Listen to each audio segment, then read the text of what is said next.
नहीं, अबू। बड़े गुस्से में है। खैरियत? गाड़ी कहाँ है आपकी? क्यों? गाड़ी पर कहाँ जाना है आपने? और आप आई कैसे अपने माँ बाप के घर से?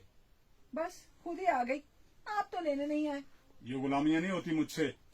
मैं जो काम कर रहा हूँ वो तुमसे और घर से ज्यादा जरूरी है, समझी? सॉरी जी, माफी दे दें। आप तो अपनी माँ जी की नहीं सुनते, मेरी क्या सुनेंगे? चुप नहीं रह सकती हो तुम, बदतमीज। बंद करो ये ड्रामे रोने शोने वाले। जरा अकल नहीं है। बंदा बाहर से आता है तो पहले पानी पूछते हैं, पाँव दबाते हैं, सर दबाते हैं, लेकिन यहाँ तो है ही कुछ नहीं। मैं आप आते ही झगड़ा करना शुरू कर देते। आपने मुझसे कुछ कहा ही नहीं है तो मैं कैसे? तुम्हारे माँ बाप ने अकल नहीं दी? जैसे जाहिल वो वैसी जाहिल तुम। मेरे माँ बाप को जाहिल कहने का आपको कोई हक नहीं पहुँचता। Shut up!